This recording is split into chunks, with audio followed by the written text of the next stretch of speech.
106 test matches, 537 wickets in average of 24, and including 37 fifers, and with the bat also 3,503 runs, including 6 centuries. So one of India's greatest test players, perhaps the best match winner of his generation, and perhaps top 2 or 3 overall, has retired today. R. Ashwin has called time on his international career.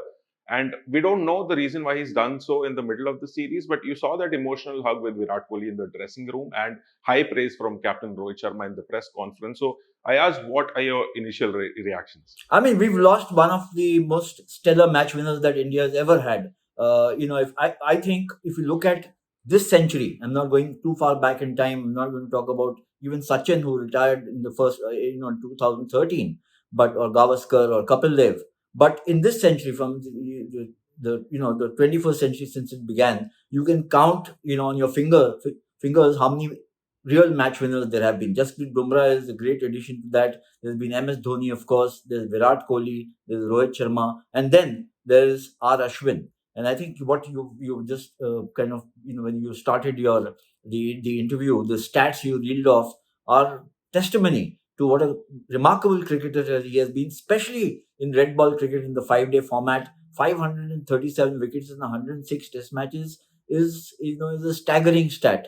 Not many bowlers in the history of the game averaged more than 5 wickets per test, but there he is, and a terrific average and strike rate. So I think he's going to be a big loss to Indian cricket, certainly. Yeah, so we don't quite know the reason why he's chosen to do this at this time, and where do India go now? Because they've lost not only a spinner, but a senior leader in the leadership group, and we don't know why he's taken this call, as I said. But as a fan, you would have hoped for one more match, especially in India and especially in Chennai, right? Yeah, I mean, he's got a mind of his own, doesn't he, Ashwin? We've seen that often enough. He's a strong personality, he's a strong character.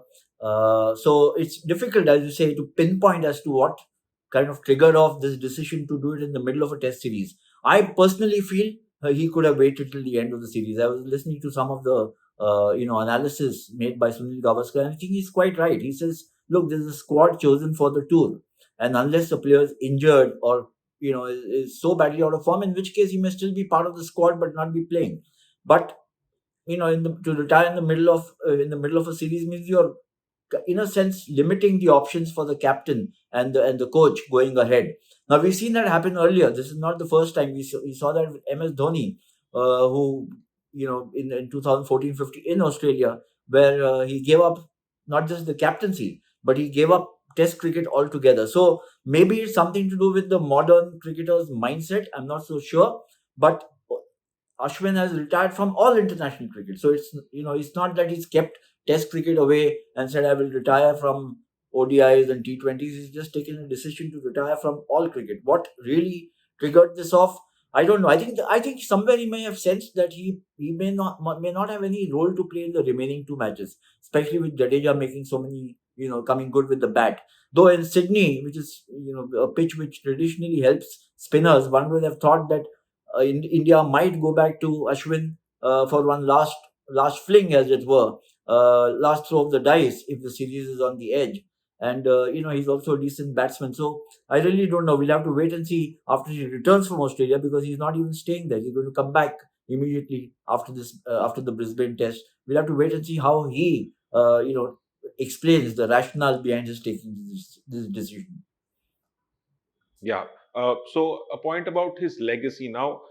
Not only does he take wickets, not only does he score runs and win matches for India, but his legacy extends beyond that. I mean, he is the reason the Mankad has been normalized to a certain extent.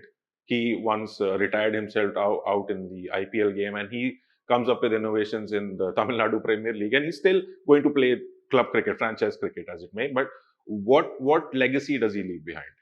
I think he leaves behind, I mean, in a sense, it's not a one-dimensional legacy. You mentioned about, Mankad actually now being removed from the cricket lexicon, so to speak.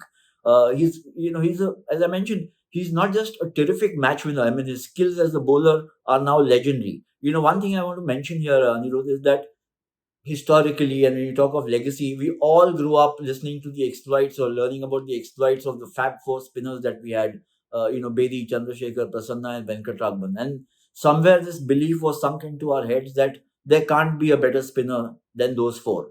But then came Anil Kumble, and he got more wickets, and he was a terrific match winner. And then there's Ashwin, who's come in and been as effective as Kumble. Maybe not so much overseas, but certainly at home. Along with the fact that he has also made 3,500 runs, which makes him a top-notch all-rounder. You're talking of an all-rounder who could actually, on some pitches, in some situations, be chosen for his batting alone. So he's leaving behind a legacy of an extraordinary cricketer of terrific all-round prowess. Of course, his off-spin bowling dominated all the other aspects of his cricketing persona. But and also what I think is, somebody who spoke his mind, not willing, no, not hesitant to call a spade.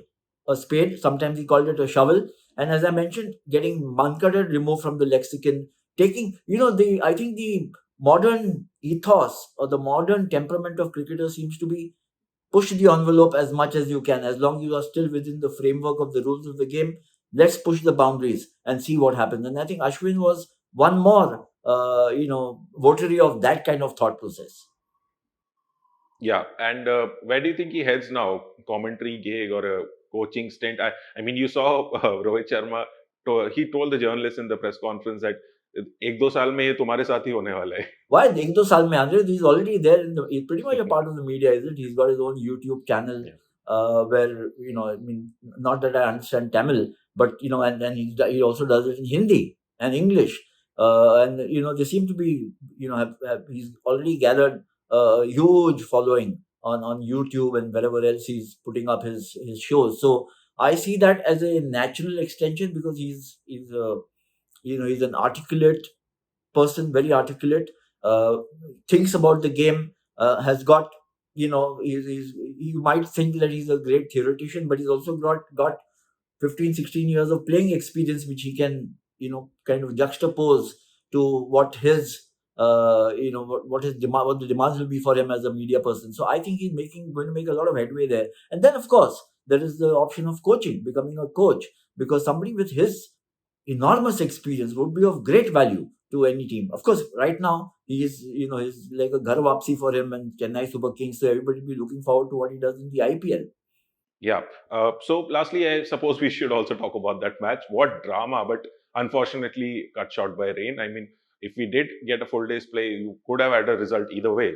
Such was the drama. So, given that the series is now 1-1, how do you think India go into Melbourne? Do they go into it with more confidence? I mean, one, because of this performance, especially by Bumrah and Akashdeep, but also because we now know that Josh Hazelwood has been ruled out of the series, and apparently Travis Head also has a groin injury and might not play. Yes, so I think actually things have leveled out quite a bit. I mean, yes, Australia was still ahead in this match. So in that sense, you would say that it would be advantage Australia and Melbourne, but not by much. I thought the spirit that India showed in avoiding the follow-on, especially the tail enders, but before that, before them, the way KL Rahul, who's been the outstanding batsman from India, and Jadeja coming and making runs, you're still waiting for the big top guns, Rohit and Virat to start firing. If that happens, then this batting looks formidable. The bowlers are doing extremely well. I mean, Bumrah is kind of looming large over the Australians. He's keeping them on tenterhooks. Siraj, I think, has been an absolutely superb foil to Bumrah, and Akashdeep has shown that he deserves to be there. So India's pace attack not too much behind Australia's. In fact, I would say that they are level now. What with Josh Hazelwood not there and Nathan Lyon not looking as dangerous as I thought he would be at the start of the series. I thought he would be a danger man to India. Travis Head, if he doesn't, take the field, then that's a big blow to Australia. Remember, Australia have as many problems in the batting as India have had. Uh, Khwaja hasn't got going. McSweeney hasn't got going. Labuschagne has had just one half century to show. Smith has 100 in this match, Brisbane. But otherwise, he's got a string of low scores, much like Kohli, who's got a century and then 3, 4 very small scores. So I think and this period till the Boxing Day Test match allows the Indian team to regroup, resuss their tactics, their strategies. Now with the knowledge that Ashwin is no longer an option, so a lot of things could fall into place. But hey, I think ultimately it's what you do on the field which matters. So we'll have to wait and see how India fare with Melbourne. Yeah. So a week left for that Melbourne test to start. So we'll get back to you right before that. So that's it for this episode of So So. We'll see you next time.